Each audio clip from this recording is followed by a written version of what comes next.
네, 이재명 민주당 대표가 잠시 후 쌍방울 대북 송금 의혹과 관련해 검찰에 재출석합니다. 하지만 단식을 시작한 지 13일이 되면서 제대로 된 조사가 이루어질 수 있을지는 의문인데요.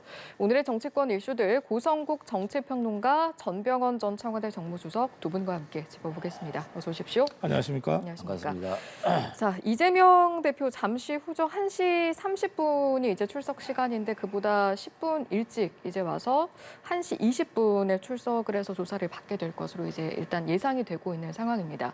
사실은 중단됐던 조사를 이게 이어서 받게 되는 건데 실제로 오늘 조사를 수용을 할 것인가 받아들일 것인가가 좀 주목이 됐는데 이제 결정을 해서 출석을 하는 거잖아요. 그 배경 어떻게 보시는지 먼저 여쭤보고 대담 이어가도록 할 텐데요. 오늘 수석께 먼저 발언 드리겠습니다. 예, 사실 지금 방금 뉴스에도 나왔습니다만 대선이 끝나고 6번째 이제 검찰 출석을 하게 되는 거 아닙니까? 예. 보통 사람들도 참 6번씩이나 검찰에 출석하는 일은 드문 경우고 한 번 조사받는 것도 정말 모든 진을 다 빼는 그런 고통스러운 그 시간인데 지금은 더더욱이 이제 그 단식 중에 있기 때문에 굉장히 힘든 시간을 보내고 있는 것이죠. 지난 토요일 그 8시간 조사를 받고 나서 그 최종적으로 조사 결과에 대해서 그 서명 날인을 거부했다 이런 논란이 좀 있었던 것 같은데 그 조사를 받고 나면은 이제 이 검찰이 작성한 조서가 본인이 진술한 것과 크게 다른 것이 없는지를 확인하는 절차가 있지 않습니까? 예. 그 조서 확인 절차에서 처음부터 너무 많이 기본적으로 그러니까 그 조서 프레임 자체가 상당히 많이 어긋나 있었던 것 같아요. 본인의 의도와 진술한 것과는 다르게 그러다 보니까 좀 고칠 게 많아지고 그러는 과정에서 이제 탈진을 하고 그렇게 해서 결국은 이제 서명 날인할 수 있는 그런 절차까지 이르지 못하고 그냥 나올 수밖에 없었던 그런 저간의 사정이 있었는데 마치 의도적으로 수사를 지연시키기 위해서 한 것처럼 그렇게 또 검찰이 언론 플레이를 한 것은 매우 비인간적이다 이런 생각이 들고요. 이번에 어찌됐든 기본적으로 검찰 조사에는 늘 당당하게 응하겠다라는 그런 입장을 갖고 있기 때문에 당연히 이제 오늘 검찰 조사에 응하는 것이고 이번에 사실 이런 조사 자체가 그 이재명 당사자와 민주당 입장에서는 당초 지금 쌍방울의 대북 송금 사건으로 변질이 됐지만 쌍방울 사건은 본래 변호사비 대납 사건으로 시작된 사건인데 이것이 이제 어느 순간에 변호사 대납 사건은 완전히 이제 행방불명이 돼버리고 그 대북 송금 사건으로 이렇게 이제 변질이 돼서 조사를 받고 있는데 이재명 대표가 조사받고 나와서 말한 것처럼 어떠한 그 증거도 들이대지 못하고 다만 그 진술에 의한 것인데 그 진술에 의한 것도 사실 이재명 대표나 민주당 입장에서는 다 그 협박과 그 강압과 회유에 의한 예. 그런 강요된 진술로 이렇게 간주할 수밖에 없기 때문에 또 실제 이화영 그 전 부지사가 오랫동안 강압과 회유를 받았다고 진술을 한 바도 있고 해서 충분히 지금 아마 자신 있게 출석해서 조사를 받을 예정이고요. 그리고 이번에 조사 받고 나와서도 크게 지난번 토요일 조사 때와 크게 다른 바가 없지 않을까 이렇게 생각이 됩니다. 여러 가지 말씀을 해주셨습니다만 일단 당당히 기존의 조사를 응하겠다라는 입장의 연장선상에서 오늘 출석에 응한 것이 아닌가라는 맥락에서 말씀을 해주신 것 같습니다. 마찬가지 질문 드리죠. 오늘 출석 결정 배경 어떻게 판단하시는지요? 어떤 피해자도 검찰 수사 받고 나와서 제가 죄 지었습니다. 이렇게 한 사람은 없어요. 네. 그리고 제1야당 또 제1당의 대표가 여야를 떠나서 이렇게 5번, 6번씩 검찰에 출두하고 재판정에 나가고 하는 모습을 국민들한테 보이는 것 자체가 이 정치권이 참 못할 짓이에요. 네, 그 점에서는 여야 떠나서 어쩌다가 우리 정치가 이렇게 됐나에 대한 깊은 자기 반성과 성찰이 필요하다고 저는 생각합니다. 그리고 여러 사건이 이렇게 혐의가 있거나 재판이 진행 중이기 때문에 여러 번 나갈 수밖에 없습니다. 이 이재명 대표와 관련된 가장 처음 제기된 무거운 혐의가 대장동 의혹 아닙니까? 이거는 더불어민주당이 2019년, 20년에 이거 대통령 선거 경선할 때 그때 경선 상대방인 이낙연 후보 측에서 처음으로 제기했던 사안입니다. 그래서 문재인 정부 당시에 검찰에서 이 대장동 사건과 관련된 수사가 시작이 됐어요. 그런데 그 사이에 정권이 바뀌고 문재인 정부의 검찰이 제대로 수사하지 못했다고 하는 여러 가지 사실들이 확인이 되면서 수사팀이 확대 개편되면서 본격적으로 수사가 진행된 거거든요. 그러니까 이런 사건까지 다 윤석열 정부가 마치 대선 패배를 한 이재명 대표를 탄압하는 차원에서 없는 사건 만들어서 기획수사했듯이 이렇게 몰아붙이는 것은 우선 사실과 맞지 않다. 이런 말씀을 드리고요. 저는 오늘 그 재출석은 너무나 당연하다고 생각합니다. 왜냐하면 지난번에 수사가 끝나지 않았기 때문에요. 검찰 입장에서는 수사가 완전히 마무리될 때까지는 10번이고 100번이고 부를 수밖에 없어요. 그게 검찰이 해야 될 일이거든요. 그러니까 이재명 대표도 법률가 아닙니까? 그러니까 이번에 아예 처음부터 거부했으면 모르겠는데 수사를 받다가 중간에 중단된 이 사안과 관련해서는 빨리 마무리하는 것이 좋겠다. 예. 이런 현명한 판단을 했다고 생각합니다. 그런데 다만 걱정되는 것은 이제 오늘이 단식 13일째 아닙니까? 그러니까 정상적으로 수사를 받을 상황은 아니라고 저는 생각합니다. 저도 80년대 민주화 투쟁을 하는 과정에서 여러 번 단식을 해봤습니다. 제가 최장 단식을 해봤던 경험은 한 15일 정도 되는데요. 예. 오늘 13일째잖아요. 이게 단답형 짧은 대화도 사실은 불가능한 어려운 그런 이게 육체 상태가 될 수밖에 없어요.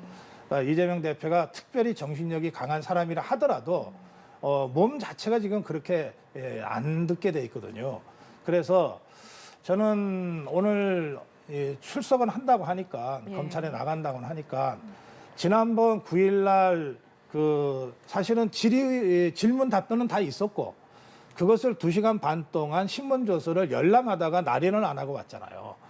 그러면 그 변호사도 다 배석한 상태에서 그 일이 이루어졌으니까 어느 부분이 취지와 다르게 정리가 되어 있는지를 좀 구체적으로 지적해서 그러면 검사가 고집 부릴 이유가 없거든요. 피의자의 답변을 왜 검사가 마음대로 고칩니까? 그대로 써주면 되는 거예요. 그런 식으로 해서 지난번 중단됐던 수사를 일단 마무리하는 것이 중요하다. 그래야 검찰도 이재명 대표도 그런 부담으로부터는 좀 자유로워질 수가 있거든요. 그렇게 해서 오늘 정상적인 몇 시간 동안 되는 이런 수사는 물리적으로 어려울 거라고 보고 최소한 지난번엔 중단됐던 수사까지는 마무리가 좀 됐으면 좋겠다. 예. 그런 점을 좀 말씀드리고 싶습니다. 예, 지금 이제 마무리를 여러 번 강조를 해주셨고 검찰에서도 오늘 이제 마무리하겠다는 입장이긴 한데 지금 변수로 좀 생각이 되는 것이 조금 전에 평론가께서 말씀하셨던 건강 상태에 대한 부분이 또 있을 것이고 네. 조서의 날인을 할 것인가 이 부분은 좀 이제 염두에 두고 봐야 될 것 같거든요. 네.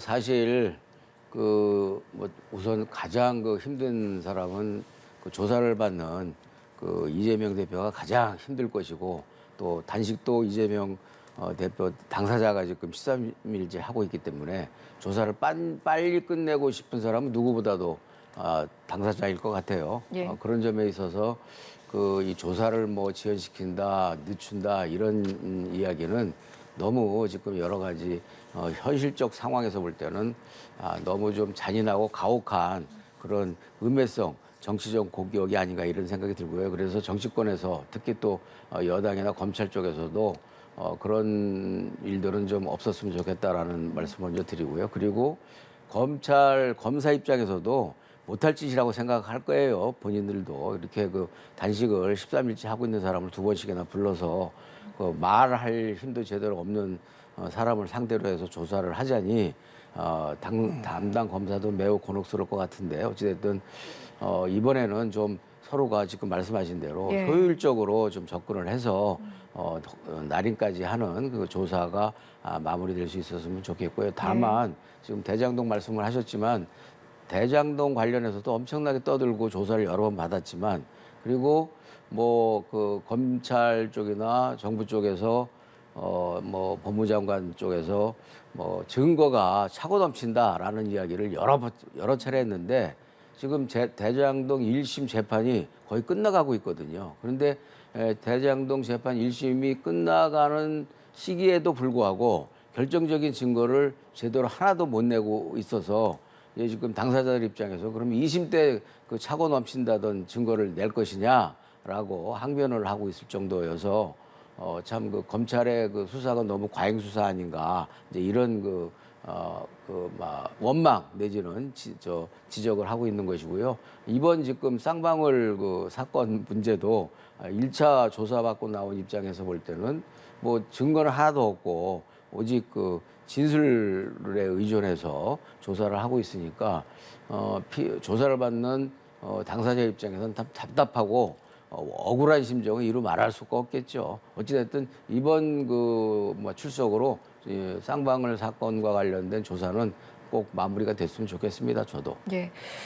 조사도 그런데 지난번에는 이제 메시지를 따로 냈단 말이죠. 그래서 오늘 조사를 전후해서 이제 오가는 과정에서 또 어떤 메시지가 나올 것인가 이것도 좀 관전 포인트로 주목이 되는 부분인 것 같습니다. 네, 이 쌍방울 대구북 송금 의혹 사건 관련해서는 이미 지난번에 말씀하신 예. 대로 이재명 대표로서 국민들한테 알리고 싶은 메시지는 이미 다 충분히 발표가 됐기 때문에 거기에 중언부언하는 메시지를 할 이유가 없고 정치적으로 또 지금 이 건강 상태도 그런 메시지를 뭐 10여 분 동안 혼자서 읽어내려갈 정도의 상황이 아닐 거예요. 예. 그래서 저는 이번에는 최대한 좀 동선도 좀 짧게 해서 걷는 동선도 좀 최소화해서 어쨌든 뭐 정말 조사받다가 제1당 대표가 쓰러졌다.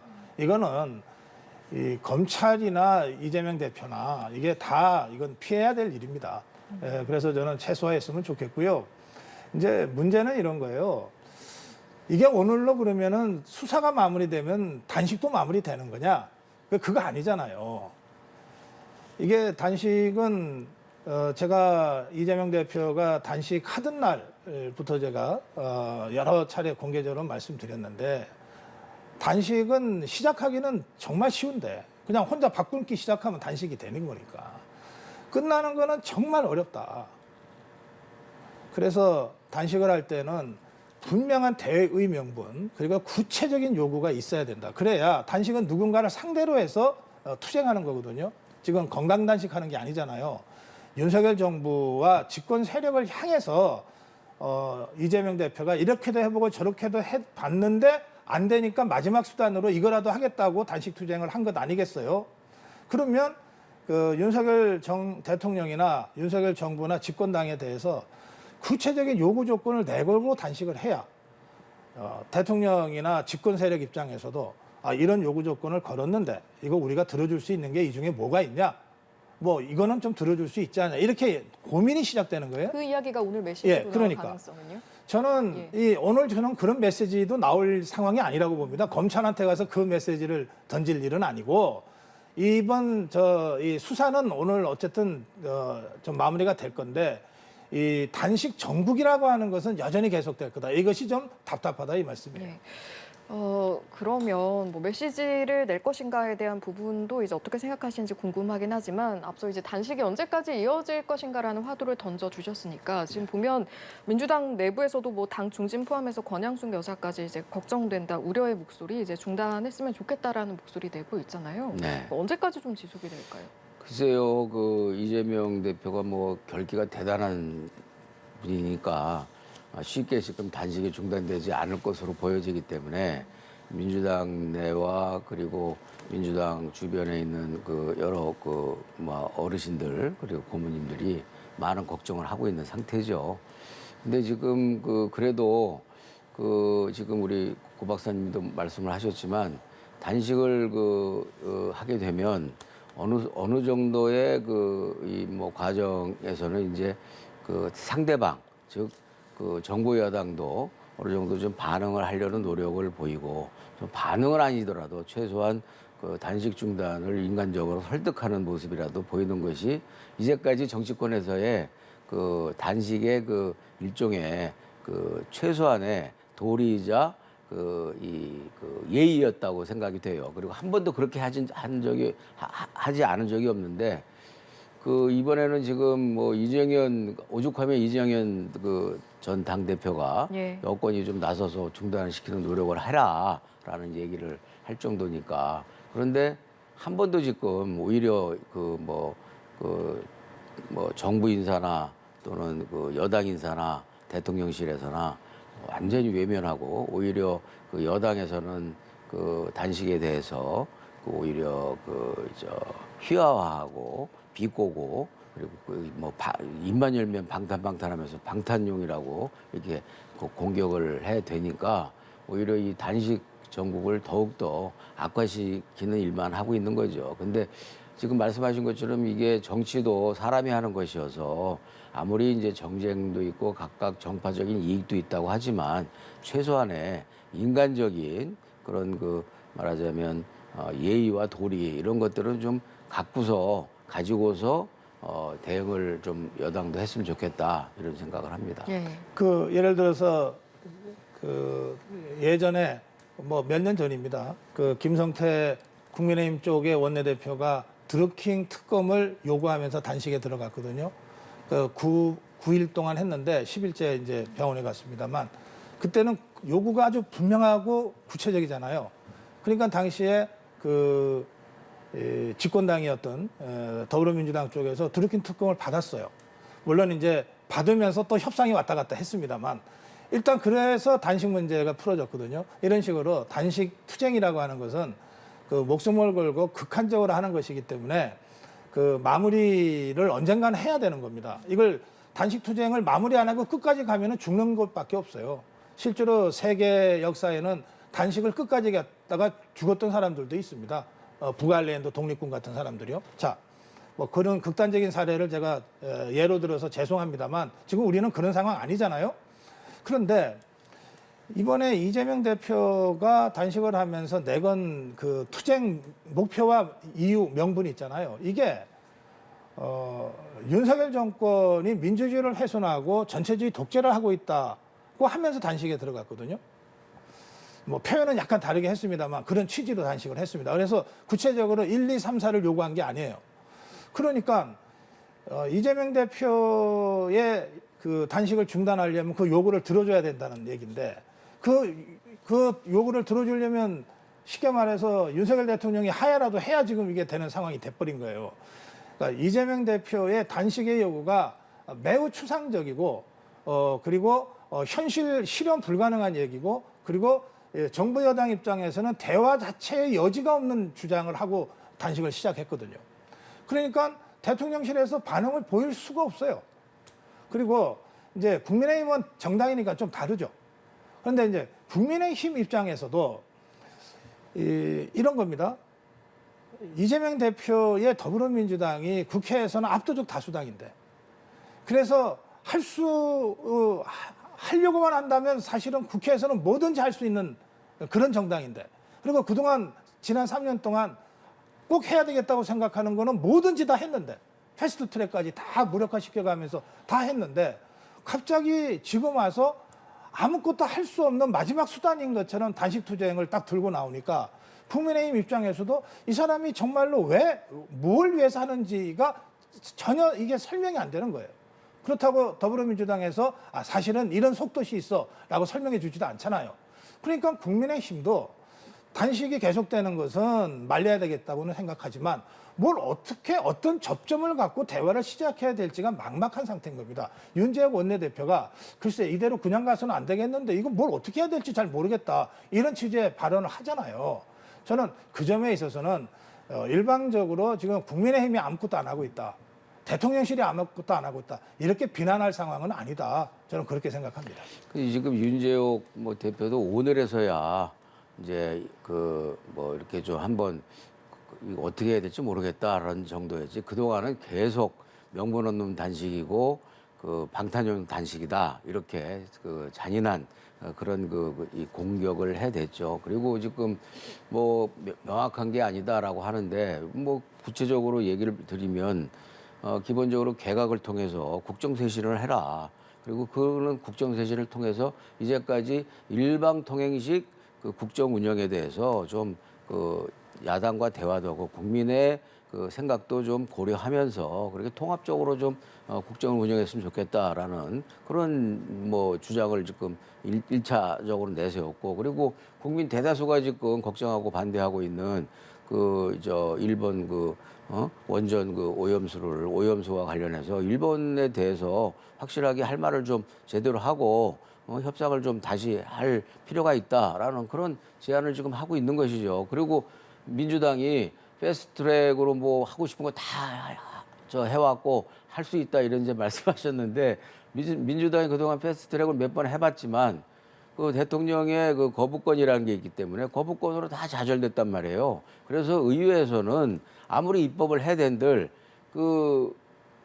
대통령이 거부권을 행사하면 무용지물이고 무력감을 느낄 수밖에 없어요. 왜냐하면 집행권은 행정부가 갖고 있기 때문에. 그리고 지금 말씀드린 것처럼 모든 뭐 검찰권과 그다음에 감사권 이런 것들을 다 그 대통령이 이 행정부가 갖고 있지 않습니까? 그런 상황에서는 야당이 다수당이라고 지금 하지만 국민들한테 착시 현상이 있는 거죠. 다수당이라고 하지만 무엇인가 그래서 많은 것을 할 수 있는데 실제 해보니까 대통령의 거부권 행사와 대통령의 외면에 의해서 아무것도 할 수가 없다라는 무력감으로부터 시작된 것이 이번 지금 단식이라는 최후의 선택인 것이고요. 방금 전에 말씀드렸듯이 가장 최근에 했던 단식이 이제 김성태 그 원내대표 단식 이후에 그 황교안 의원 뭐 단식이 있었는데, 황교안 대표 단식이 있었는데, 그 황교안 당대표의 단식을 할 때는 당시 이낙연 총리가 그 수시로 방문을 해서 단식 중단을 요청을 했고, 또 이해찬 당대표도 몇 차례 가서 설득을 했고, 그다음에 당시 문재인 대통령이 정무수석을 통해서 매일 가서 대화도 하고 좀 설득을 해봐라라는 그런 지시까지 했었단 말이죠. 그런데 물론 단식을 내걸면서 야당 대표가 주장하는 모든 내용들을 다 정부나 여당이, 특히 대통령실에서 다 받아들일 수는 없다는 것을 국민들이 다 알고 있어요. 그리고 이재명 대표 당사자도 알고 있겠죠. 그러나 어느 정도의 최소한의 성의 표시와 노력은 해야 되는데, 최소한의 성의 표시를 하면 어떤 정도일까요? 글쎄 그걸 제가 이 자리에서 지금 얘기할 수 있는 상황은 아닌 것 같고요. 하여튼 최소한의 방문조차도 지금 않고 있는 상황에서는 너무 이 야당이나 제1야당 대표를 대하는 자세나 시각이 너무 좀 잔인하고 가혹하다 이런 얘기를 하지 않을 수가 없는 거죠. 이 대목에서는 좀 인식 차이가 좀 있는 것 같습니다. 윤석열 대통령이 더불어민주당이 주도하고 일반 강행 처리한 법안 중에 어쩔 수 없어서 대통령 거부권을 행사한 법안은 지금까지 2개밖에 없어요. 양곡관리법하고 의료법입니다. 그리고 사실은 이 두 법도 더불어민주당이 의석수를 가지고 밀어붙이려고 할 때 대통령실에서, 대통령이 직접 그런 적은 제 기억으로는 없지만 대통령실에서 또는 국민의힘에서 이걸 밀어붙이면 우리는 마지막 수단으로 대통령에게 거부권 행사를 건의할 수밖에 없다. 그러니까 제발 좀 밀어붙이지 말고 그 전에 우리 좀 제대로 좀 대화하자 이렇게 했어요. 그런데 밀어붙인 거예요. 그러니까 잠깐만요. 이제 대통령으로서 패스트 트랙도 그렇게 해가지고서 그것만 한 거예요. 자, 그래서 대통령이 마치 무슨 더불어민주당이 법만 만들면 거부권 행사하듯이 그렇게 설명하시면 안 되고 그 두 법안에 관해서만 거부권 행사가 있었다는 거고, 그 이전에 패스트 트랙 때는 집권당이고 대통령이었잖아요. 문재인 대통령에서 집권당이 패스트 트랙을 한 겁니다. 그러니까 국회에서 밀어붙이면 문재인 대통령이 그거 가지고서 임시국무회의까지 열어가면서 바로 도장 두드리고 통과시켰지 않습니까? 그래서 심지어는 문재인 대통령 퇴임 마지막 국무회의를 급하게 일정 조정까지 해서 더불어민주당이 거기에 맞춰서 법안 강행 처리해가지고 이걸 마치 이 마지막 돌 박듯이 그렇게 박아놓고 가지 않았어요. 그러니까 저는 지금도 이 국회에서는 이 더불어민주당의 강력한 입법 독주가 계속되고 있다고 저는 생각합니다. 그러니까 국회에서의 입법 독주를 막을 별다른 수단이 없는 상태에서 더구나 선진화법까지 만들어 놔가지고 몸싸움도 못 하잖아요. 그런 상태에서 집권 세력이 대통령이 생각하는 국정운영 방향과 통치 철학에 전혀 맞지 않는 법안이 강행 처리될 경우에 이럴 때는 어쩔 수 없이 마지막 수단을 사용하는 것이고 이 마지막 수단이 진짜 마지막은 또 아니잖아요. 보세요. 대통령이 제2권을 행사하면 거부권을 행사하면 국회로 돌아가잖아요. 이게 진짜로 필요한 법이면 대통령 거부권을 무력화시킬 수 있는 마지막 수단이 있지 않습니까? 그거를 다 실패한 것 아닙니까? 실제로 제2에서 재표를 들어갔는데 다 실패한 것 아닙니까? 그렇기 때문에 저는 지난 3년 동안 더불어민주당이 국민 앞에서 자행한 입법 독주와 윤석열 대통령이 그야말로 마지막 수단으로 행사할 수밖에 없었던 두 차례의 거부권 행사는 차원이 다른 문제다. 저는 사실 그렇게 생각하고 있습니다. 지금 우리 고 박사님 이게 뭐 100분 토론이 지금 되어가고 있는 것 같은 상황인데 고 박사님이 처음에 이재명 대표가 그리고 민주당이 지금 패스트트랙으로 하고 싶은 거 다 하면서 웬 단식이냐 이런 취지로 말씀을 하셨기 때문에 제가 얘기를 한 거예요. 지금 고 박사님 말씀은 패스트트랙으로 해서 입법 독주를 했다라고 한 것은 문재인 정부 시절에 다수당이고 정부와 다수당이 같은 이른바 노선과 편인 거 아닙니까? 그런 차원에서 민주주의 원리에 의해서 다수당이 패스트트랙이 됐던 야당이 반대하니까 그럴 때는 패스트트랙이 됐던 아니면 다수결에 의해서 했던 법안 처리를 할 수 있는 거죠. 그런데 지금은 다수당이고 패스트트랙을 할 수 있는 의석은 여전히 갖고 있지만 정부 여당이 다르기 때문에 아무리 지금 말씀하신 것처럼 이재명 대표가 입법 독주를 하고 싶어도 할 수가 없는 그런 처지이다라는 것을 말씀드리는 거예요. 자, 저희가 논점이 조금은 살짝 벗어난 측면이 있어서 다시 돌아와서 이제 제가 좀 정리하고 질문을 드려보면 앞서 이제 수석께서 그럼에도 불구하고 이제 평론가께서 명분에 대한 이야기를 하셨고 그 뒤에 최소한의 스킨십, 최소한의 성의에 대한 말씀을 하셨습니다. 그렇다면 평론가께 여쭤보겠습니다. 정부 여당 입장에서 물론 손을 내밀기에 고민이 있다, 단식에서 명분을 찾지 못하겠다라는 이야기를 했습니다만 이정현 전 대표도 파트너로 생각해 건강 걱정도 해야 한다라는 언급도 있었고 또 평론가께서도 단식을 경험해 보셨잖아요. 네. 정부 여당 입장에서 최소한의 손길을 내민다라고 했을 때 가능성이나 방식 어떻게 예상을 하십니까? 글쎄요, 저는 이번 이 단식의 경우에 저는 개인적으로 참 잘못한 단식이라고 생각합니다. 이게 분명한 국민들 모두가 또는 국민 다수가 공감할 수 있는 명분을 가지고 단식을 해야 단식이 진행될수록 국민적 지지가 모여져서 말 안 듣는 정부 여당을 움직이게 만들거나 이렇게 되는 건데요. 처음부터 제대로 명분을 세우지 않고 단식에 그야말로 갑자기 뜬금없이 돌입해버렸기 때문에 당시에 더불어민주당 안에서도 이거 왜 하는지 모르겠다는 얘기들이 나올 정도였습니다. 그래서 저는 이런 경우에는 이재명 대표가 결자 해지하는 것이 제일 쉬운 방법이라고 생각합니다. 본인이 뭔가 생각한 바가 있어서 단식을 들어갔는데 13일 해보니까 내가 이렇게 생각하니까 나 중단하겠다 그러면 끝나는 거예요. 여기에 내가 단식을 여기까지 했는데 중단하려고 그러면 뭔가가 하여튼 명분이 필요하니까 정부 여당에서 세워줘야 돼. 이러는 식으로 이게 단식 문제를 가져가는 것은 그건 매우 건강하지 못한 이 결말이 나온다 이렇게 저는 생각합니다. 그래서 일단 저는 이재명 대표 스스로가 결자 해지하면 된다는 게 제 첫 번째 제가 말씀드리고 싶은 해법이에요. 두 다음에 근데 이제 이재명 대표가 그렇게 못할 수가 있잖아요. 그럴 경우에 저는 대통령실이 나서서 될 일은 아니라고 생각합니다. 이것은 정치권에서 벌어지고 있는 일이고 예. 또 국민의힘 차원에서는 이게 뭔가 검찰 수사를 좀 방탄하기 위해서 아니냐 또는 당내에 이재명 대표에 대한 비판, 이 비명계 이른바 반명계의 비판을 잠재우기 위해서 아니냐, 흩어져 가고 있는 지지자를 다시 끌어모으기 위해서 아니냐라고 하는 의심을 가질 수 있어요. 국민의힘에서는 정치적으로. 그럼에도 불구하고 이 문제는 제1당의 대표 또 제1야당의 대표가 단식을 하고 있는 문제이니만큼 집권당 대표가 그 파트너십으로서 어떻게든 단식 중단을 설득해 나서야 되는 것은 필요하다고 생각합니다. 이정현 전 대표가 얘기한 것도 그런 차원의 문제라고 보는 거예요.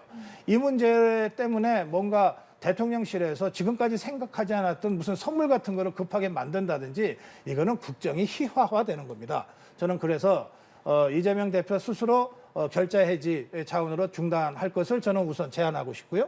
그런데 이것이 현실적으로 어려울 경우에는 그 파트너인 집권당 대표, 김기현 대표와 국민의힘의 지도부가 지금이라도 나서서 설득에 나서라. 예. 그런 방식으로 그 단식 국면을 정기국회 국면으로 빨리 돌려야 한다. 예. 그렇게 말씀드리고 싶습니다. 이정현 전 대표가 이제 그 새누리당, 그러니까 국민의힘 전신인 새누리당 대표 시절에 이제 단식을 해서 경험을 해봐서 그런지 이제 민주당에게도 굉장히 강하게 수단 방법 가리지 않고 단식 이거 그만두게 해야 된다 이렇게 발언을 했거든요. 네. 민주당의 어떤 지금 고려하는 상황들이 있을까요? 그 민주당 내에서는 뭐 지금 지난번에 그 모두 이재명 대표를 방문하고 또 바라보고 있는 많은 분들은 절대 다수가 예. 건강을 해쳐서는 안 된다.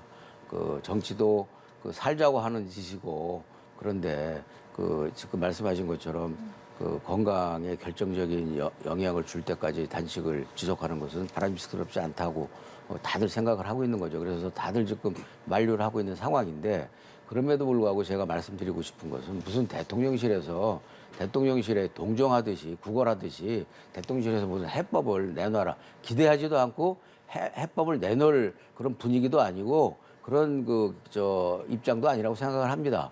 그래서 대통령실에 무슨 뭘 바라는 게 아니라 정치도 사람이 하는 것이고 이제까지 쭉 그 단식 야당 대표들의 여야 그 대표들의 단식의 역사를 보면은 그 정치권에서 해왔던 최소한의 관례와 예의와 도리가 있었던 거죠. 그 예의와 도리 속에는 원내대표도 상대당 원내대표도 방문하기도 하고 상대당 당대표도 방문하기도 하고 또 대통령실의 정무수석이나 비서실장이 나서기도 하고 이런 과정 속에서 이게 그래도 어떤 그런 과정을 통해서 약간의 대화가 또 오고 가기도 하고 그러나 단식을 시작한 사람이 나 이제 저 건강해질 것 같으니까 내가 중단해야 되겠다. 이렇게 우리 고 박사님도 단식을 해보셨지만 그렇게 되는 경우는 거의 불가능하다고 봐야 되겠죠. 그리고 또 여당에서 그 어떤 선물을 가지고 와갖고서 그 정도면 됐다고 단식 중단하는 경우는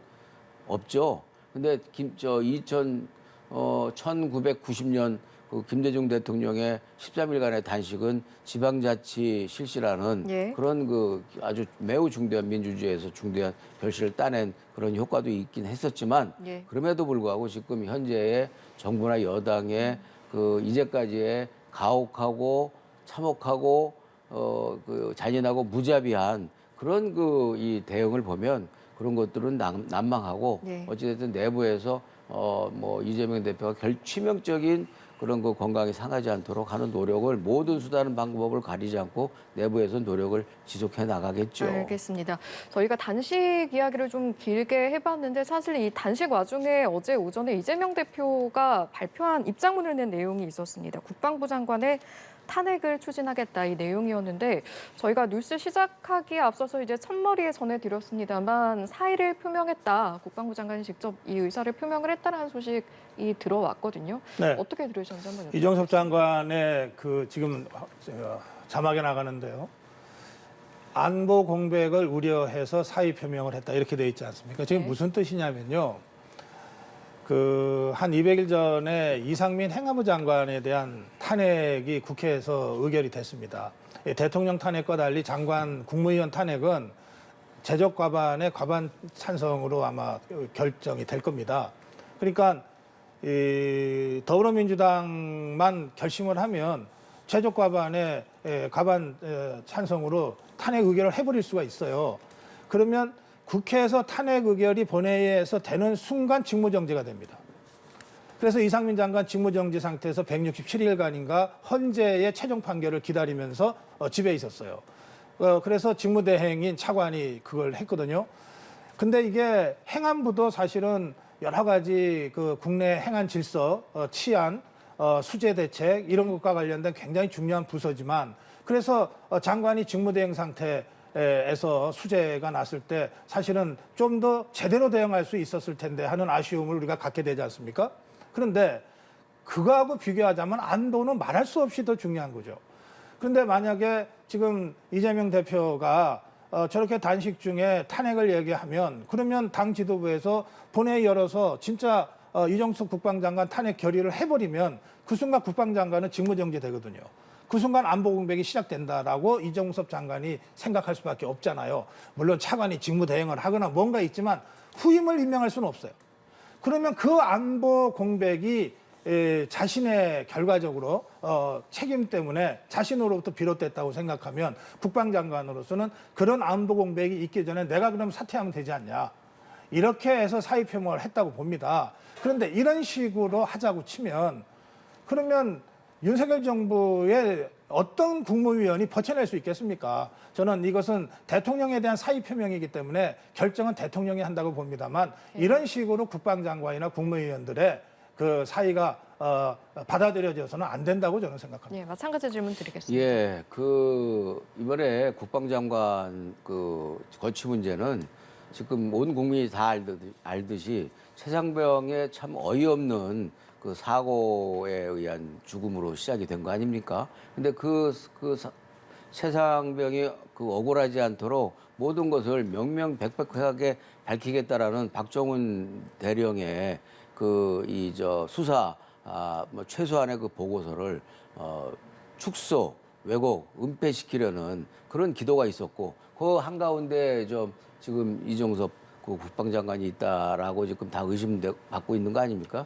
그런 일을 저질러 놓은 것이 가장 문제의 큰 원인이고 무엇보다도 최상병 같은 억울한 죽음이 다시 반복되거나 예. 또 최상병 같은 억울한 죽음이 축소 은폐되는 일이 더 이상 없도록 하기 위해서라도 이번에는 확실히 진상을 규명하는 노력이 있어야 된다고 생각합니다. 예, 여기까지 듣고 마무리하겠습니다. 두 분 고맙습니다. 맞습니다.